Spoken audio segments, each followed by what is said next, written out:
The red lines climb. Death stalks the fields of Ukraine and the streets of Gaza. Famine looms in Sudan. And in the Middle East, the drums of war sound louder by the day. Habitats shrink, democracy's flame sputters, authoritarianism and intolerance rear their ugly heads. Millions flee disaster and persecution. The debts mount. International cooperation falters. Everywhere we look, there are reports of decline. Are we headed for disaster? Well, your answer to that question probably depends on where you've been getting your news, because here are some other stories from the last 12 months, some other reports of decline that you may not have heard about. Last year, extreme poverty declined to its lowest level in human history, an estimated 8.4%. Deforestation across the entire Amazon basin declined by 55%, and violent crime in the United States declined to its lowest level since the 1960s. In the last 12 months, a record number of countries have eliminated a disease, including for the first time ever, hepatitis C by Egypt and black fever by Bangladesh. And global AIDS deaths have declined to their lowest level since the 1990s, down by more than 2/3 since their peak. When I was in high school, that was the world's deadliest infectious disease. And now we have the power to end it. So maybe you've been feeling despair over climate change or the fear of fascism rising like Dracula from the coffin of resource overshoot and political decay. But last year, carbon emissions in advanced economies declined back to the same level as 50 years ago. Cancer death rates in America and Europe declined again. And air pollution is now falling in 21 of the world's 25 biggest cities. Alongside those declines, other things have been on the rise. There are 50 million more girls in school today than there were just under a decade ago.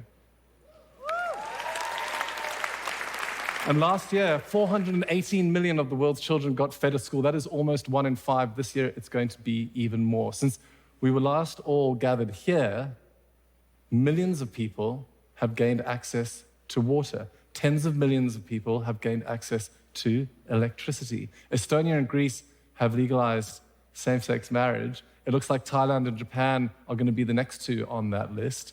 And at least 10 countries in the last 12 months have passed laws expanding the rights of women, including France, which recently became the first country to enshrine reproductive rights into its constitution.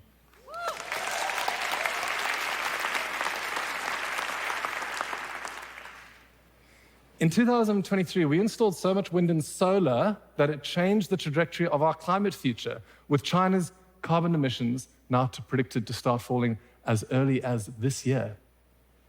In 2024, we are going to install enough global solar manufacturing capacity to reach our net zero targets by the end of this decade. A car powered by electrons was the world's best-selling vehicle last year, and batteries are now the fastest-growing technology since human beings made aircraft in World War II. We have crossed the threshold. There is too much momentum now to stop the transition to clean energy from happening. I have two little girls, Lola and Cleo. Lola is 4 years old. Cleo turned 3 the other day. And the International Energy Agency says that based on current trends, by the time my girls are my age, the world's electricity and transportation systems are on track to be almost entirely fossil fuel free.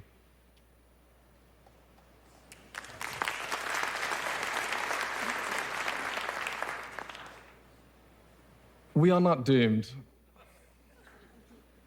Did you know that 2023 was arguably the greatest year ever for conservation? We protected huge tracts of land in Alaska, the Amazon, Southern Africa, and the entire Tibetan Plateau, which is an area larger than all of Western Europe. We created new marine protected areas off the coasts of Mexico, Chile, Panama, Dominica, South Georgia, Spain, Ireland, the Congo, Australia, Papua New Guinea, New Caledonia. In the last 12 months, there have been hundreds of stories of cities being regreened, of farmland being rewilded, of rivers being cleaned up, islands being restored. And the populations of every single one of these species is now either recovering or on the rise.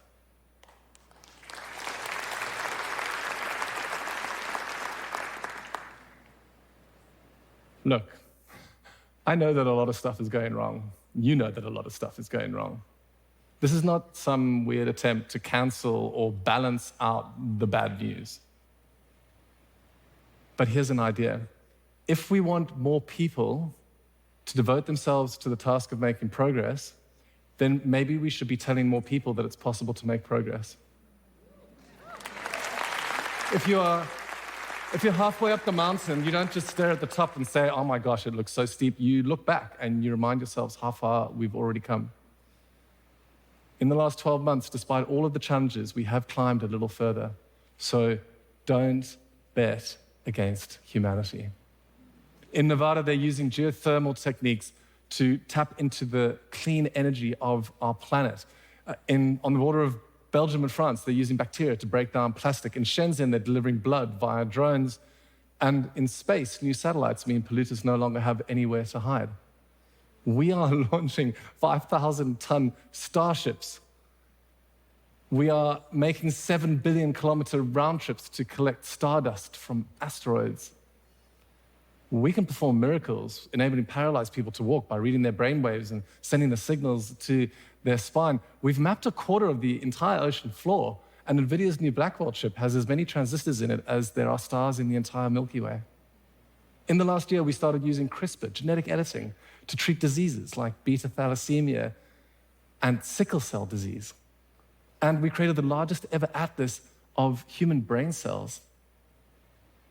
We are using artificial intelligence to identify new drugs to combat antibiotic-resistant bacteria, something that kills over 1 million people every year. 2 years ago, I almost lost my life to a bacterial infection. I got lucky. In the future, many more people will be able to say the same. I mean, we just used artificial intelligence to decipher the contents, the charred remains of the 2,000-year-old Herculaneum scrolls. And I don't know, maybe this is all boring to some of you, but to me, it really is indistinguishable from magic. Our scientific instruments are sensitive enough now to see plants speaking to each other and to detect the gravitational waves from the collisions of supermassive black holes. All of a sudden, we know that we are humming in tune with the entire universe, that each of us contains the signature of everything that has ever been. Progress is possible.